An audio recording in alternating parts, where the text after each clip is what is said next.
cerebellum, then it becomes kind of difficult to remove. You can't quite peel it off, and that's okay. So I want you to go ahead and cut the dura mater gently around the cerebellum so that you can freely work with that tissue. So go ahead and just completely cut the dura mater off. Don't pull the dura mater off. You're going to have to cut around it. Oh, he's talking about the... It's like stuck. I don't like this. Look, it's like off right here. Okay. It's like... We're struggling. We're doing that right? Yeah, that's just really thick dura. Oh, okay. I was like, it feels really thick and it's kind of stressing me out.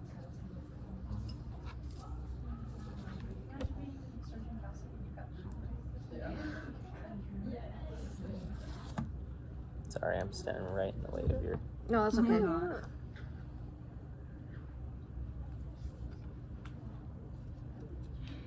So we weren't doing it wrong, it's just really thick. We were just stabbing ourselves. We were like stressing. We were like, okay. I mean, it's already dead. You can't hurt it. Well, yeah, we just don't want to do it. We don't want to like mess it up, you know? You didn't even chuckle at your dad joke. Thanks for the courtesy laugh.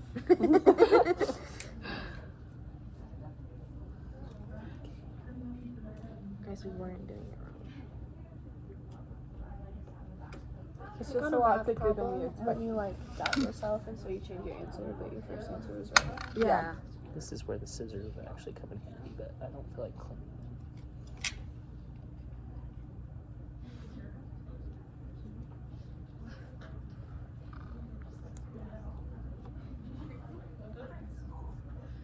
Oh, careful.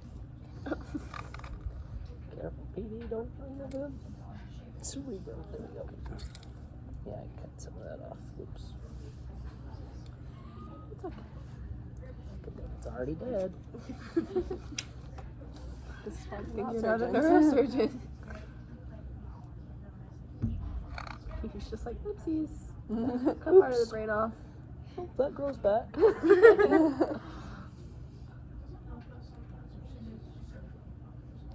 So if it's like thicker, what does that mean?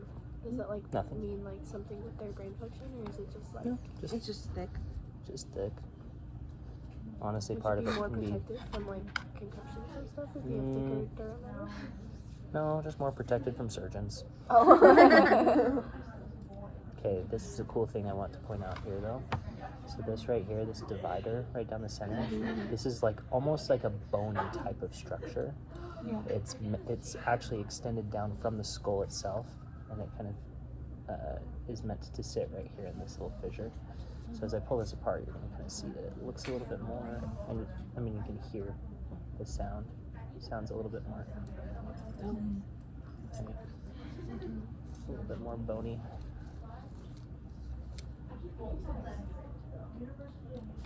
There you go. Oh, Cool. Yeah, comes right off. There you go. thanks, baby.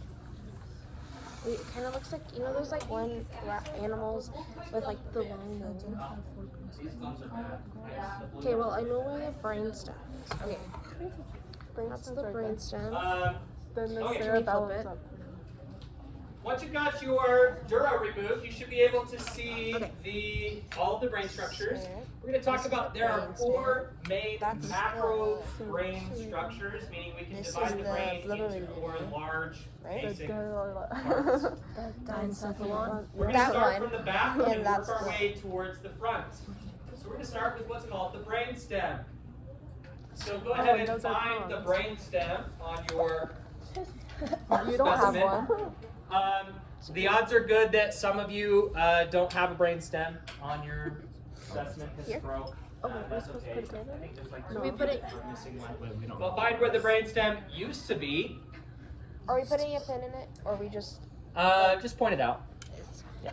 right there? Yeah, you're missing one. Sorry. You don't have one. Oh wait, are you or is that the front? Yeah, you are. You are.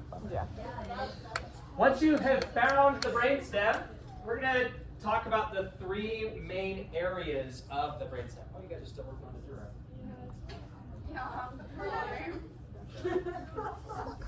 Oh, you guys wouldn't come off either? We had to ask for help. There are 3 areas of the brainstem that we are particularly concerned with. We can divide it into 3 substructures. There is the most distal point, which distal isn't a great term to use, but the most inferior and posterior point of the brainstem. And the point where the brain connects to the spinal cord is called the medulla oblongata. Everybody say medulla oblongata. Medulla oblongata. Now we often just refer to this as just the medulla, okay? But this is the point at the most inferior and posterior portion.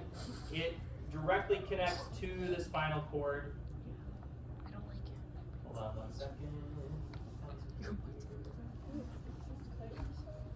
Your whole face. It's a brain.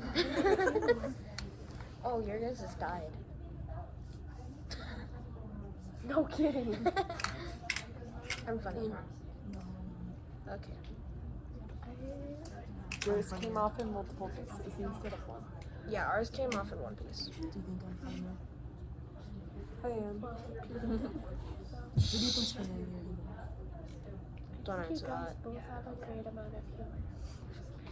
Look at you, spreading peace and love. I think you really like touching the brain.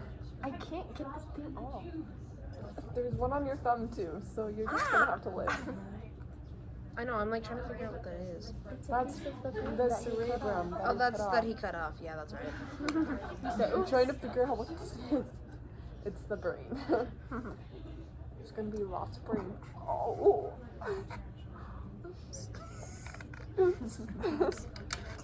It's like a lot less spongy than you would think it is. You know? Right here's kind Why of are we squeezing it? I was just kind of curious. Don't like dent it. I'm not. I'm like, I haven't touched. You want to eat it? Is this is this the cerebellum or the pons? The cerebellum and the pons are on this side, right? Yeah, because it's like this. So that's you can see the shape. yeah. So that's Tell the the. Guys, this is the Brain this stem. is the brain stem, and that's the pons, and then that's the midbrain right here, up here. Yeah, good job. Yeah. We're doing so good. Look how smart we are. That's about how big my brain is. I look I like know. my vlogs. What? This is taking too much space. How's it still going? It's 26 minutes. My phone storage is out because it's been out, I'm low-key and I gonna forgot like to delete like this. delete stuff. I'll probably cut it to like Austin, did you touch your brain already? You didn't click touch the stop button. Should I do it real quick?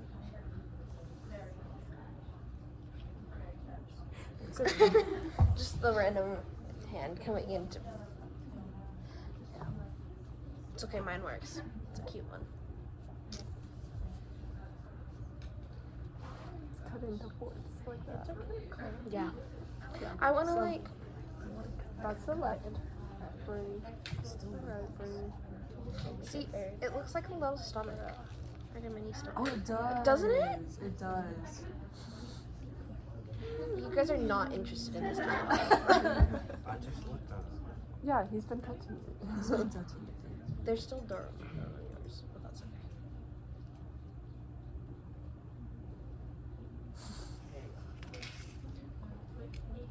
All right. Gosh, I've gone through 3 chrysosomes already. So, there is Oh, there's some your dark matter on there too. yeah, your medulla. Then Dark on top matter. of the medulla is what we call the pons. Everybody say pons. Pons. And then we have the midbrain, which is the most anterior and internal portion of the brainstem. Ew. So let's talk about each of these. The medulla, if you would go ahead and pin the medulla on your brainstem. The medulla is the area of the brainstem that is responsible for, like I said, connecting the brain to the spinal cord itself. And it contains several what we call centers. Centers are groups of cells that are responsible for certain kinds of functions or that are involved in those functions. So the centers that they're basically just neurons, there's certain cell bodies that are located here in the medulla that are connected to structures like your diaphragm and your heart, and to it's mainly your diaphragm and your heart. The phrenic nerve extends out from the brain in this area. Okay, and what that means is that these neurons, these cell bodies that are in these areas, control.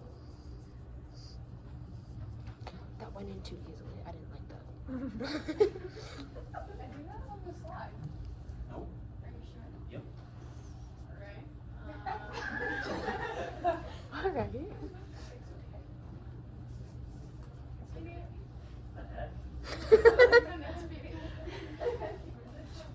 The circle Well, at the they are top. on the slide. Look in there. You can't What? see it. Since when? Okay. Anyway. Did you make these slides? I did, yeah. Put And I did not put that there. That is weird. Never even noticed that. Okay. Why is that even Good job, there? Peter.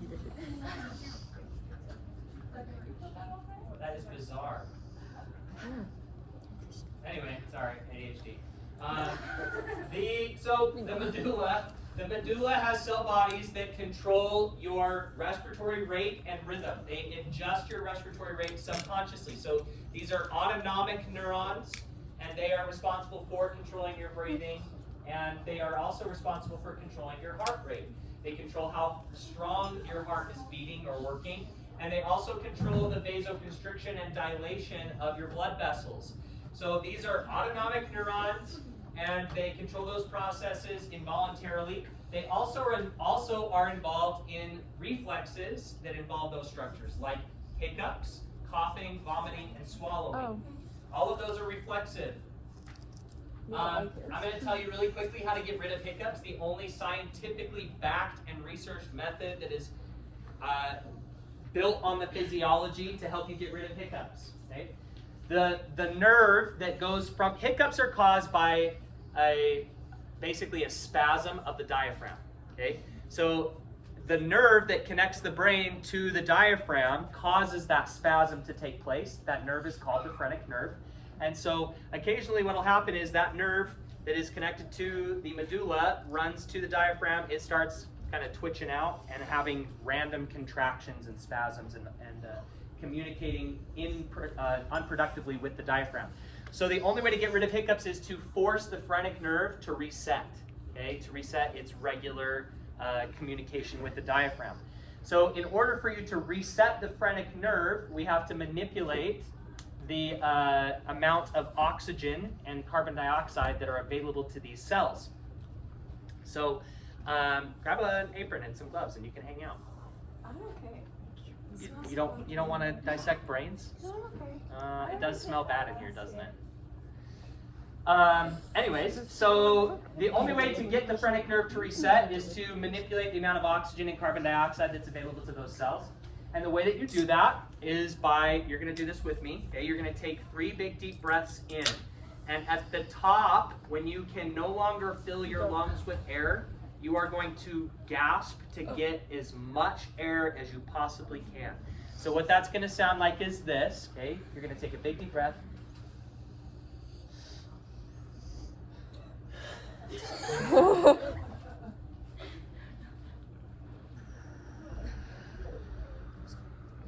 So it's a big gasp at the top. You're going to do 3 big gasps and then hold for 7 seconds. At least 7. It doesn't have to be 7, but it can be at least 7. And then at least after 7 seconds of holding, then you slowly exhale as slowly as possible. You're going to repeat that 3 times. So anytime you get the hiccups, if you can do that, okay, that should reset your phrenic nerve. It may not happen immediately, but over the course, you'll notice over the course of 2 or 3 minutes later, the hiccups will suddenly just be gone. So kind of cool. So that is the only scientifically backed method for getting rid of hiccups. So do it with me. We're going to practice this together so that the next time you get hiccups, you can remember this and try it for yourself. So everybody take 1 big deep breath in. And then at the top, gasp 3 times to fill every crevice with air. Yeah, don't laugh. Hold. Exhale. Now you're going to do that again. 1 more time. Big deep breath in. Gasp at the top and then hold for 7.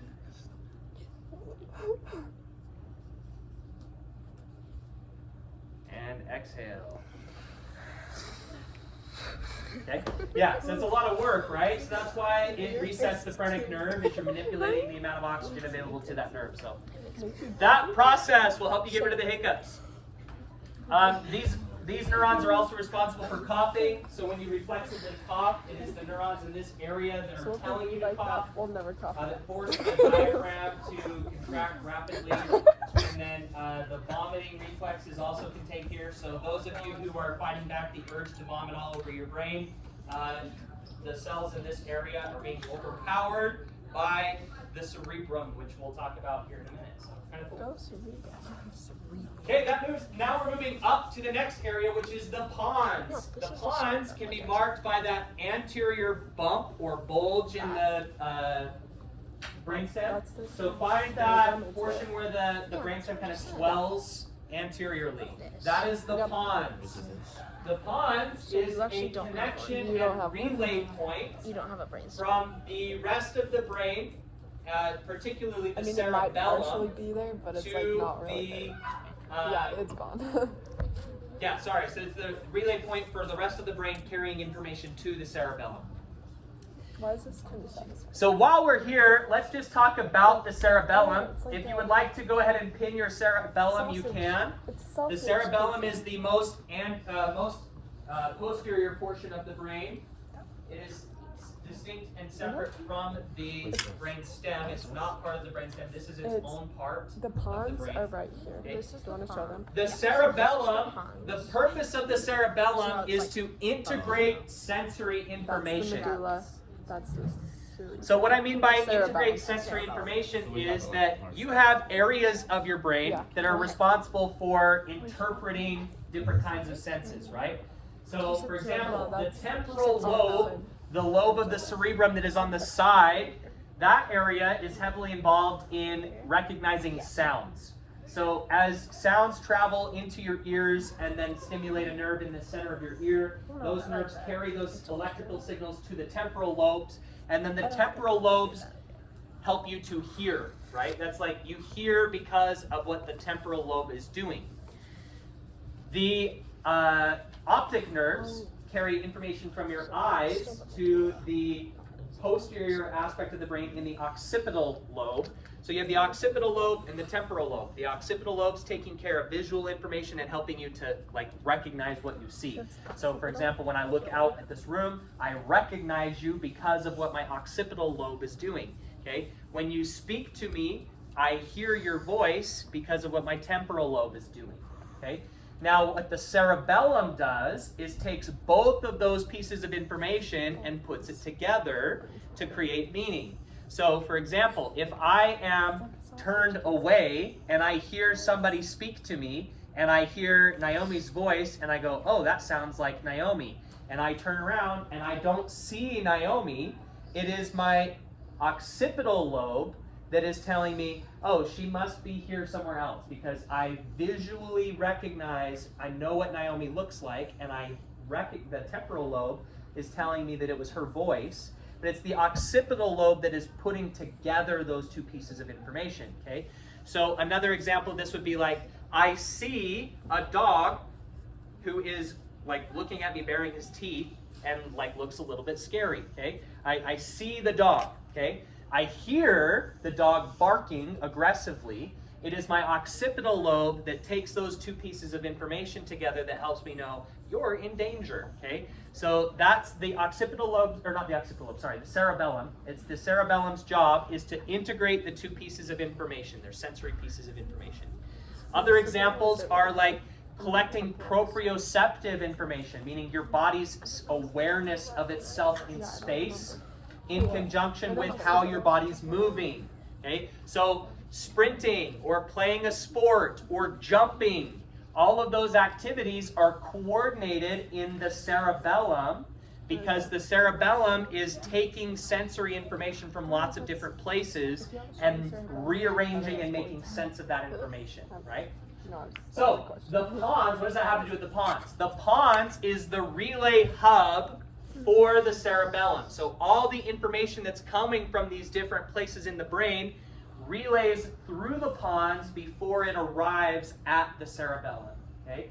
So one more time, everybody say pons. Pons. And take a second, make sure you teach each other, point out the pons on your brainstem there, and give each other a brief Show the explanation for what vlog. the pons does. So the vlog. This is the pons right here. Yeah. Yep. And they connect. They send information to To this pin. this Right here. cerebellum right there. All of that. That's fine, we'll be done. You just cut it. I know. I want to like.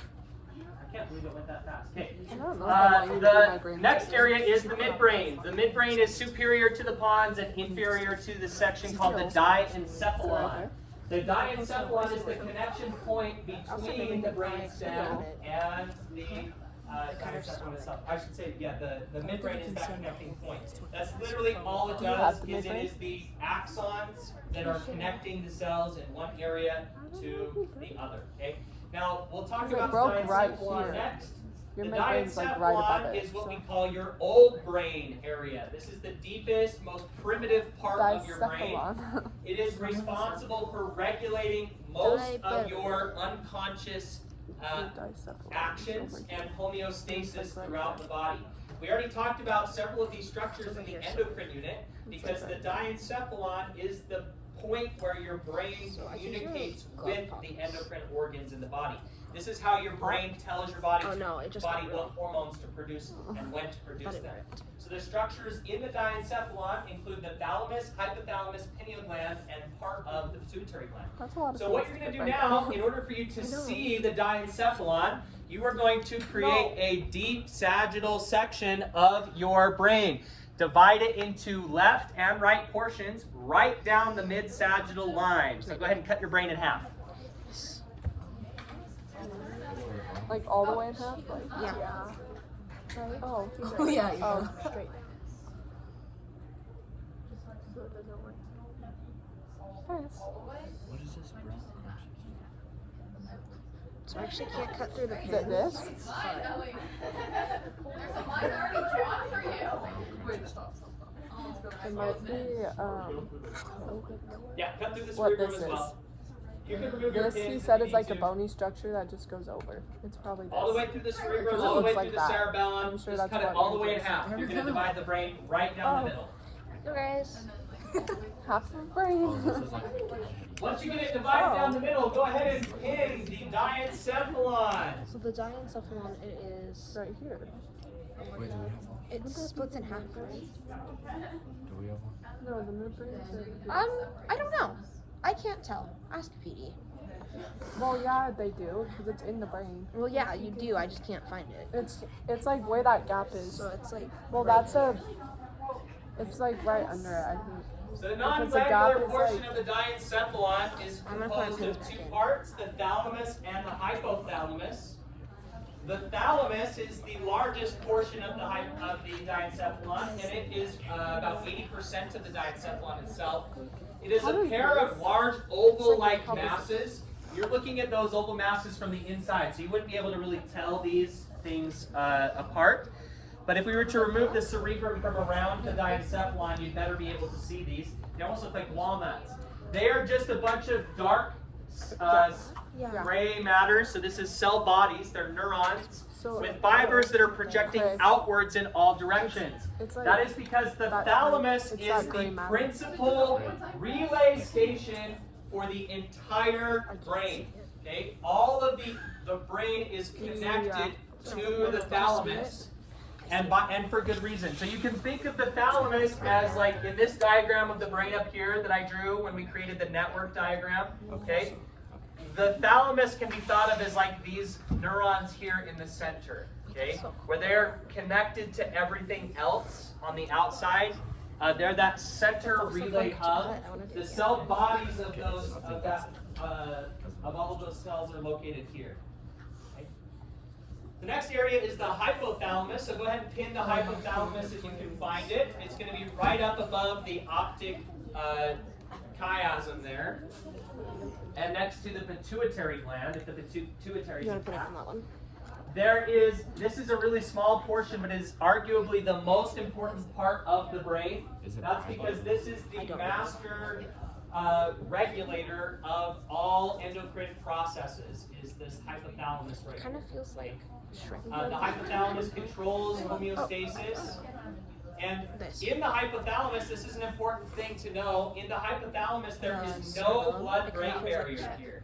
And that's important because this is the point where the hypothalamus acts as both an endocrine gland and as a neuron, as a bundle of neurons. The hypothalamus secretes some hormones into the bloodstream, and so it has to have access to the bloodstream without the interference of those axons. So the hypothalamus is a really important area.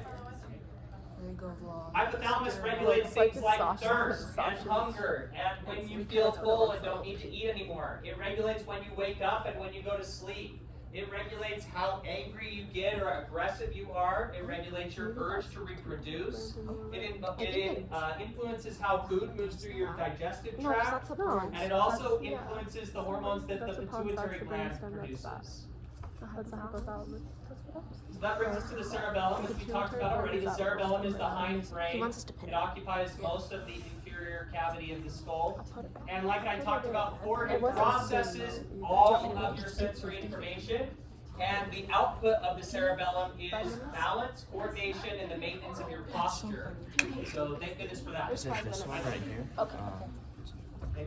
So go ahead and look at the cerebellum, and if you Is that look it? closely, you can No. see Do on you the see the cerebellum, little- if you have one It's on your right brain, there.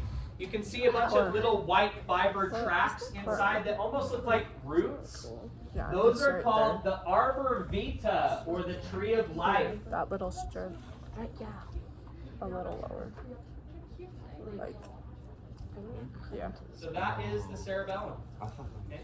Next, that brings us to the last portion, which is the cerebrum. This is the largest portion of the brain. This is the part you probably think of when you think about a brain. It occupies most of the cranial cavity, and it is, like we talked about last time, we have gray matter and white matter. Perfect. Can I stop We one? also have cortex and nuclei within Yep, I know, this, sorry. but those cortex and I'm gonna nuclei are kind of rearranged into different lobes. So we have divided this into two hemispheres, and each of those hemispheres has a lobe. That technically has 4 lobes. So we have what's called the frontal lobe. Everybody say frontal lobe. Frontal lobe. We have the parietal lobe. Everybody say parietal lobe. Parietal Then lobe. the temporal lobe, which is green. Everybody say temporal lobe. Temporal. And we have the occipital lobe, which is the pinkish purple there. Okay.